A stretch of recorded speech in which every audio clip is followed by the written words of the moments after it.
और सुरपति का विशाल वैभव मुझे स्वप्न में भी नहीं हुआ।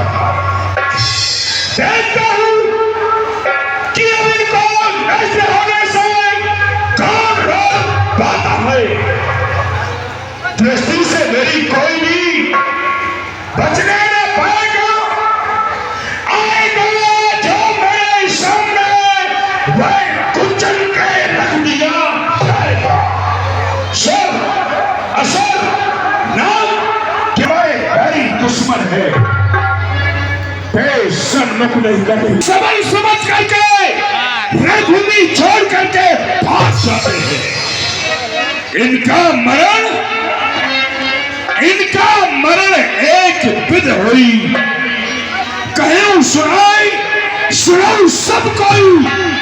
इनका मरण मात्र एक प्रकार से हो सकता है, वह कैसे? तुझ भोजन मुख होम सराधा, दिन में जाए करो हट बाधा। इस पृथ्वी के ऊपर कहीं भी यज्ञ हवन जप तप पूजा इत्यादि कुछ नहीं होने पाएगा।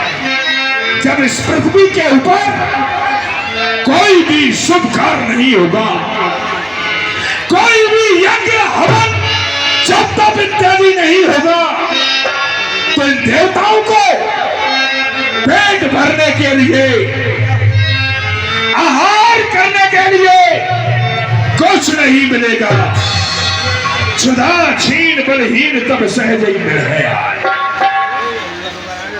जब इन देवताओं को आहार करने के लिए नहीं मिलेगा, तो ये बल से हीन हो जाएगा, और बल से हीन होकर के मात्र हमारी शरणागत के अधीन हो जाए। बस इनको मारना अथवा इनको जीवित रखना फिर हमारे हाथ में होगा। इसलिए जाओ, पृथ्वी के ऊपर घोषणा कर दो, कोई भी शुभ कार्य नहीं करेगा, कोई भी यज्ञ हवन जब तक पाठ पूजा इत्यादि नहीं करेगा। और जितने भी ऋषि मुनि महात्मा हैं, सबकी गणना करके एकत्रित करके हमारे पास लेकर के आओ। जो आज्ञा महाराज, इस तरह से आकाशवाणी होती है।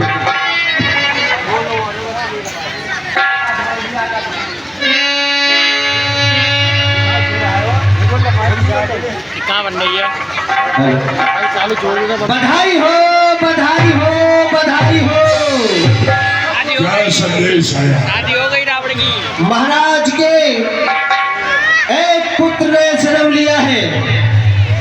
जिस समय मेघ गर्जना कर रहे थे, उसी समय उसका जन्म हुआ है। गुरु शुक्राचार्य ने उसका नाम मेघनाथ रखा है।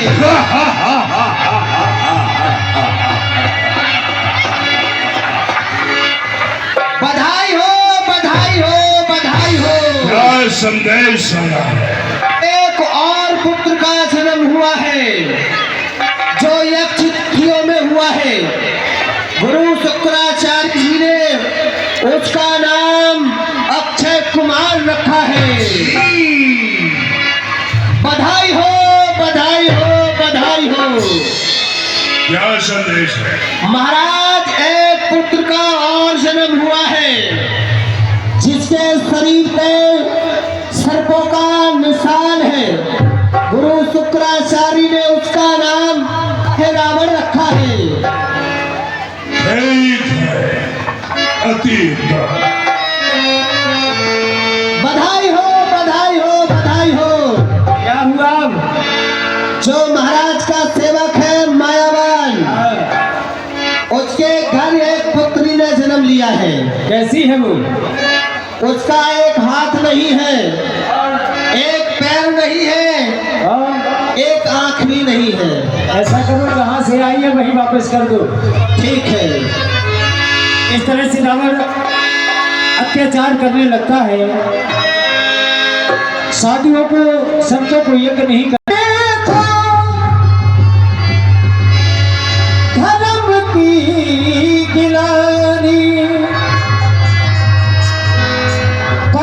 सभी को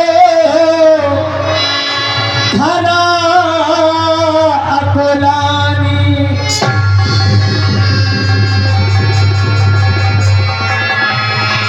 नहीं नहीं नहीं, मैं इन नदियों का भार सहन कर सकती हूँ, इन बड़े बड़े पर्वतों का भार सहन कर सकती हूँ, परंतु दुष्ट रावण का अत्याचार दिन प्रतिदिन बढ़ रहा है और वो अत्याचार मुझसे नहीं सहा जाता है। मैं क्या करूं, कहां जाऊं, किसको सुनाऊं ये दुख भरी आवाज। मेरे सीने पे खूनों की नदियां बहाई जा रही है, गौ ब्राह्मण का निरादर किया जा रहा है, गौ हत्या हो रही है, बाल हत्या हो रही है। क्या करूं, किसके पास जाऊं। मेरे बल के प्राणे पुकारे रहे, जगदीश हरे जगदीश हरे। मेरे बल रूप हृदय विचारी।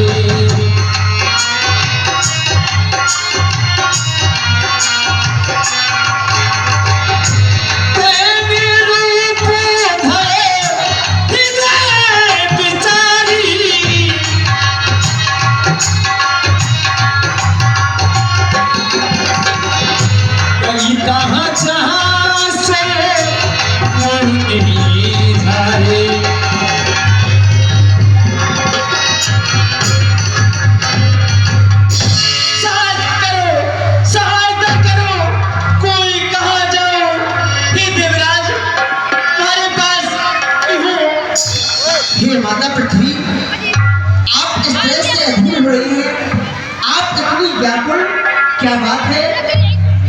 राज, मैं इन समस्त नदियों का भार सहन कर सकती हूँ, इन बड़े बड़े पर्वतों का भार सहन कर सकती हूँ, लेकिन दुष्ट रावण का और उसके भाई कुंभकर्ण का दिन प्रतिदिन अत्याचार बढ़ रहा है, जो कि ये मुझसे सहन नहीं हो रहा है। इसी दुख भरी आवाज को लेकर तुम्हारे पास आई हूँ।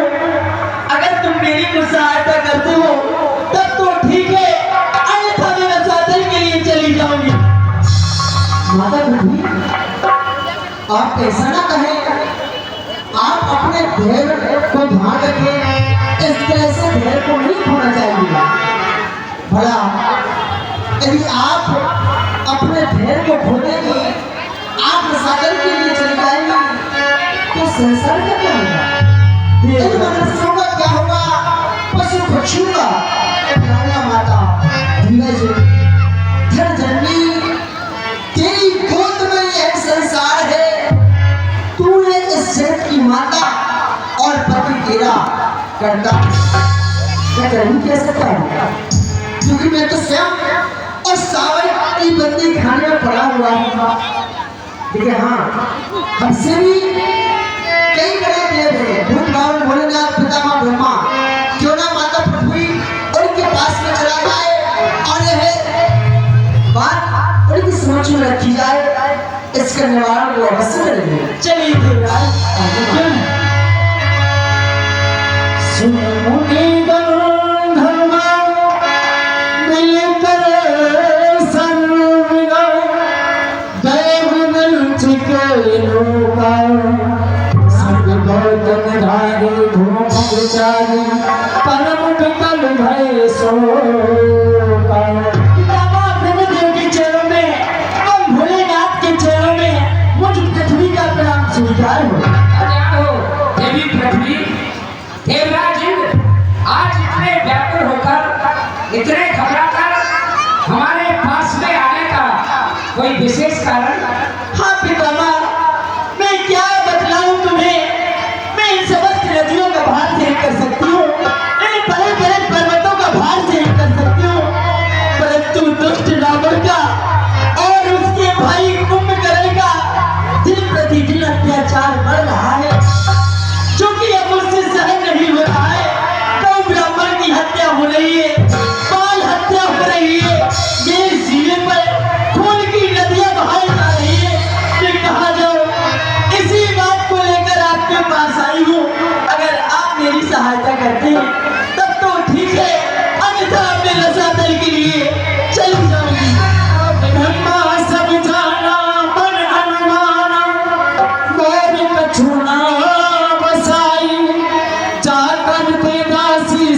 विनाशी हमने तो सहाय। मेरी पृथ्वी घबराने की बात नहीं, अपने हृदय में धैर्यता को धारण करो।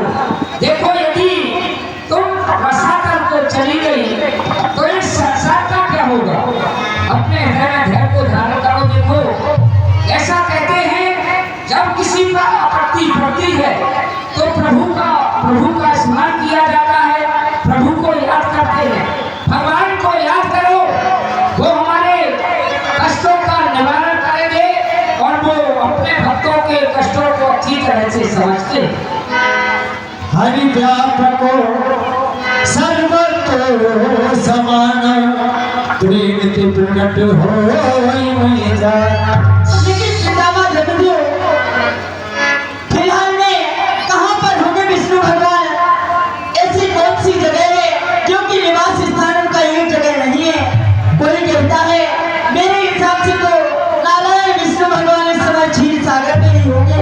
क्यों न चलकर वहाँ पुकारा जाए और उनसे विदा की जाए। पितामह कहो देवराय। हमारे यहाँ से तो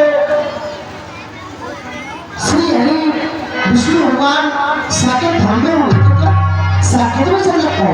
हमारा कथन सत्य है। कोई भक्त ऐसा कहते हैं कि भगवान गोलोक में निवास करते हैं। हरि व्यापक सर्वतो समान प्रेम ते प्रकट होई मैं जाना। अरे देवताओं, भगवान विष्णु व्यापक ने सर्वस है। जो भी भक्त उन्हें प्रेम से जिस जगह पर पुकारता है प्रभु उसी जगह पर प्रकट हो जाते हैं। इसलिए भगवान को पुकारो, वो हमारी पुकार को अवश्य सुनेंगे, हमारे सामने प्रकट क्यों नहीं। और जय जय सुखदायक जन सुखदायक प्रणत पाल भगवान का जय गाड़ी जय असुरारी सिद्ध सुता प्रिय लंका।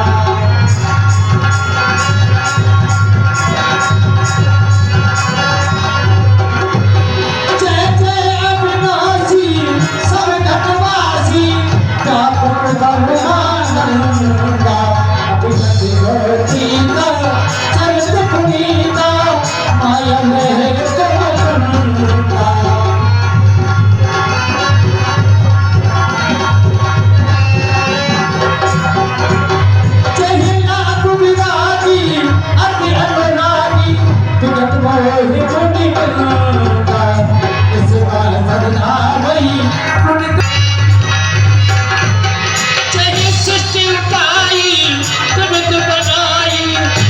सहाय न दूजा सुकरो आधारी चित्त हमारी जानिए भगत ना पूजा।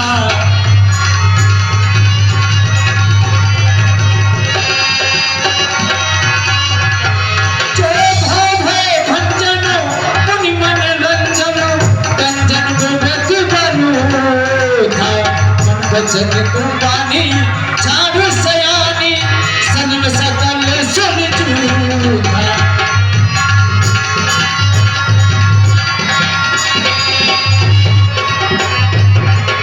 सारद सुख शेषा सहरेसा जाकर को नहीं जाना।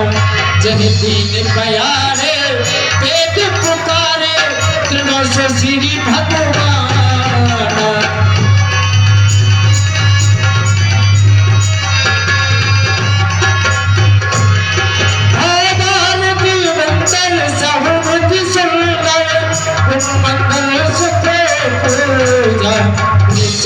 सकल सुन परम भयाकुल रखना के बजे कंजा।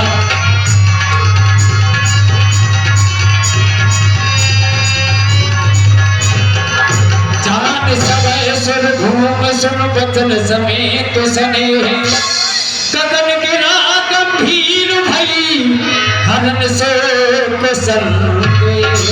हे प्रभु, आप हम देवताओं की यदि आपने हमारी पुकार को नहीं सुना जा रहे हैं, वो देखो मुनि और मुनीश्वरों के शीश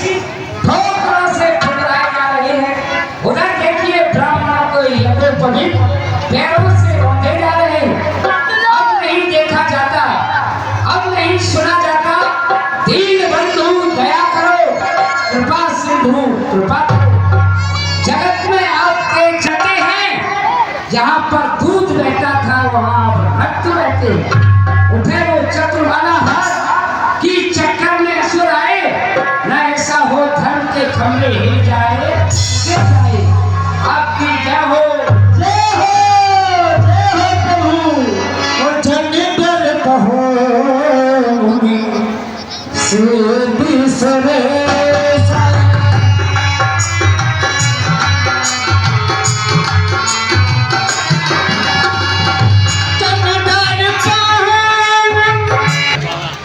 हे देवताओं, आप सभी लोग निश्चिंत हो जाइए। मैं आप लोगों के कारण मनुष्य रूप धारण अवश्य करूंगा। अन्न संग सहित मनुज अवतार ले हूं दिन कर तुमसे उदार। और हे देवताओं, मैं अपने सभी अंशों के सहित अंश में अवतार लूंगा। कश्यप अदिति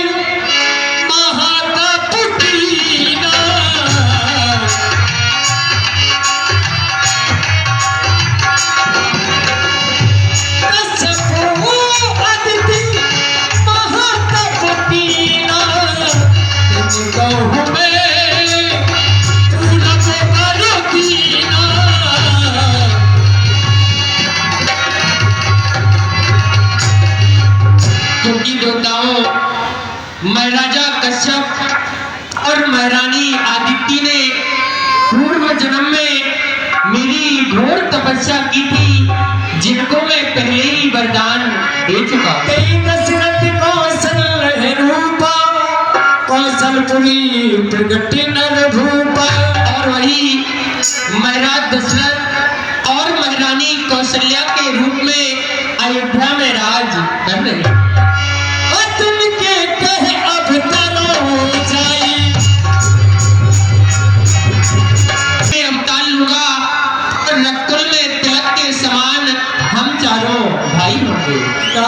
वचन सत्य सभे करहूं परम सत्य समेत अवतरहूं। मैं देव ऋषि नारद जी के वचनों को सदा सत्य करूंगा और अपनी परम शक्ति के सहित अवतार लूंगा। इसीलिए मेरे भक्तों तुम सब निश्चिंत रहो। मेरे भक्तों तुम सब निश्चिंत रहो। अब तुम्हें ना कोई भय होगा। ये धरनी होगी रंगभूमि, धरनी धर का अभिनय होगा। सुन सकते नहीं कान मेरे अत्यंत पुकार अधीनों की। बतलाऊंगा उन दुष्टों को क्या गजब आए दिनों की। जो हिरणा कश्यप वध करने को अवलंब खम्भ से निकला है, वो ही उस रावण के कारण छत्री बनने को मतला है। पृथ्वी मेरी प्यारी पृथ्वी, मैं तेरा ताप मिटाता हूँ और दशरथ के यहाँ जन्म लेकर अति शीघ्र अवध में आता हूँ। इसीलिए आप सभी लोग निश्चित हो जाइए। मैं आप लोगों के कारण मनुष्य रूप धारण अवश्य करूंगा। जय हो प्रभु, आपकी जय हो, जय हो। भगवान नारायण ने हमें दर्शन दिया, सभी देवताओं को आश्वासन दिया कि मैं मानव रूप में शीघ्र ही वसुंधरा पर आ रहा हूँ। क्यों नहीं? जब प्रभु हमारे कारण मानव रूप में इस वसुंधरा पर हमारे कष्टों का हरण करने के लिए आ रहे हैं, तो हमारा भी ये कर्तव्य है किसी न किसी रूप में चलकर प्रभु की सेवा करनी है।